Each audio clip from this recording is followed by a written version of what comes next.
ایک مکمل ضابطۂ حیات ہے۔ انسانی زندگی کا کوئی بھی گوشہ ایسا نہیں جس کی رہنمائی کے لیے اسلامی تعلیمات ناکافی ہوں، لیکن المیہ یہ ہے کہ عوام الناس نے مسائل شرعیہ سے آگاہی کو شجر ممنوعہ قرار دے رکھا ہے اور سنی سنائی باتوں کو ہی احکام شرعیہ سمجھ کر قناعت کر لی ہے۔ اس لیے ذیل میں چند مسائل ذکر کیے جا رہے ہیں، انہیں پڑھیے، سمجھیے اور حد الوسع عمل کیجیے۔ اللہ رب العزت ہم سب کو دنیا اور آخرت کی بھلائیاں نصیب فرمائے، آمین۔ قربانی کرنا سنت ابراہیمی کی پیروی اور اللہ عز و جل کے حکم کی بجا آوری ہے۔ جیسا کہ ارشاد ربانی ہے، ہر امت کے لیے ہم نے ایک قربانی مقرر کر دی۔ قربانی واجب ہونے کی کچھ شرائط ہیں: مسلمان ہونا، لہذا غیر مسلم پر قربانی نہیں۔ نمبر 2، مقیم ہونا، لہذا مسافر پر قربانی ضروری نہیں، البتہ وہ نفل قربانی کر سکتا ہے۔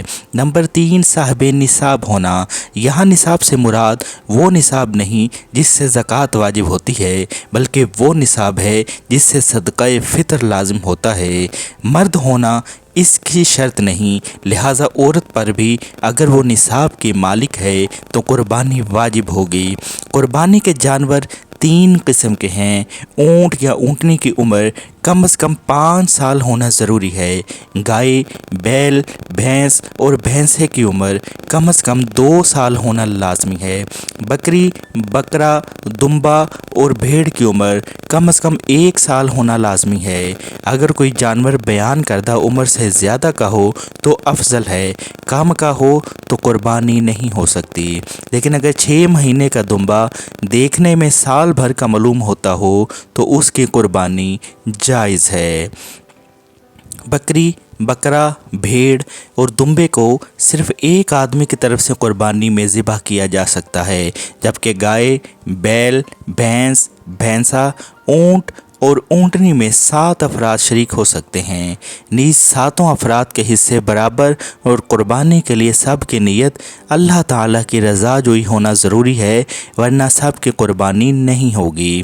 حصوں کی قربانی میں عام طور پر یہ ہوتا ہے کہ کھالیں قربانی کرنے والے اپنی مسجد یا مدرسے کے لیے رکھ لیتے ہیں اور اس پر کوئی اعتراض بھی نہیں کرتا، تو یہ المعروف کالمشروط کے تحت تو جائز ہے، لیکن اگر کوئی حصہ دار صراحتاً منع کر دے کہ میرے حصے کی کھال کہیں نہ دینا بلکہ مجھے ہی دینا، تو اس صورت میں اس کے حصے کی کھال کی مقدار مسجد یا مدرسے کو دینا جائز نہیں۔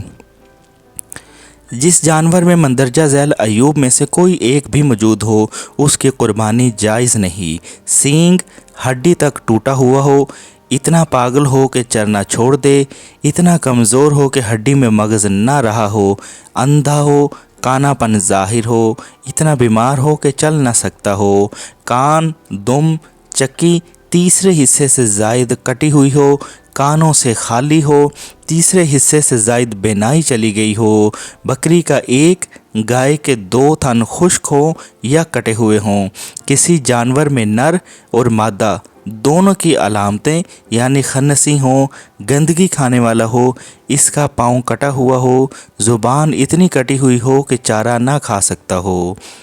جن جانوروں کا گوشت کھایا جاتا ہے ان کے اجزاء میں سے بعض حرام اور بعض مکروہ تحریمی ہیں، جن کا حسبہ ذیل ہے: رگوں کا خون، پتا، مثانہ، علامت مادہ و نر، خصیے، غدود، جسم کے اندر کی گانٹھ جسے عربی میں غدہ کہتے ہیں، حرام مغز، گردن کے 2 پٹھے کے شانوں تک کھنچے ہوتے ہیں، جگر کا خون، تلی کا خون، گوشت، خون جو ذبح کے بعد گوشت میں سے نکلتا ہے، دل کا خون، پت یعنی وہ زرد پانی جو پتے میں ہوتا ہے، ناک کی رطوبت کہ بھیڑ میں اکثر ہوتی ہے، پخانے کا مقام، آنتیں، نطفہ وہ نطفہ جو خون ہو گیا ہو، وہ گوشت کا ٹکڑا جو رحم میں نطفے سے بنتا ہے، وہ نطفہ جو کہ جانور پورا بن گیا اور مردہ نکلا یا بے ذبح مر گیا۔ قربانی کا وقت 10 ذی‌الحج کی طلوع صبح صادق سے لے کر 12 ذی‌الحج کے غروب آفتاب تک یعنی 3 دن اور 2 راتیں ہیں۔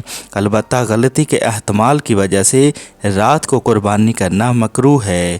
قربانی کرتے وقت جانور کو اس طرح لٹائیں کہ جانور اور ذبح کرنے والا دونوں قبلہ رو ہوں، کیونکہ یہ سنت مؤکدہ ہے۔ جس شخص نے قربانی کرنی ہو اس کے لیے مستحب ہے کہ وہ قربانی کے بعد ناخن ترشوائے اور بال کٹوائے، جیسا کہ حضور اکرم صلی اللہ علیہ وآلہ وسلم کا فرمان ہے۔ جس نے ذی الحج کا چاند دیکھا اور وہ قربانی کا ارادہ رکھتا ہو تو وہ ہرگز اپنے بال اور ناخن نہ ترشوائے۔ ناظرین کرام، امید کرتا ہوں کہ قربانی کے یہ مسائل آپ کو ضرور سمجھ آئے ہوں گے اور آپ پہلے سے بہتر طریقے سے اپنی قربانی کا فریضہ سر انجام دیں گے۔ امید کرتا ہوں آپ کو یہ ویڈیو ضرور پسند آئی ہوگی اور آپ اسے اپنے دوستوں کے ساتھ بھی ضرور شیئر کریں گے۔ اللہ پاک میرا اور آپ سب کا حامی و ناصر ہو۔ اللہ حافظ۔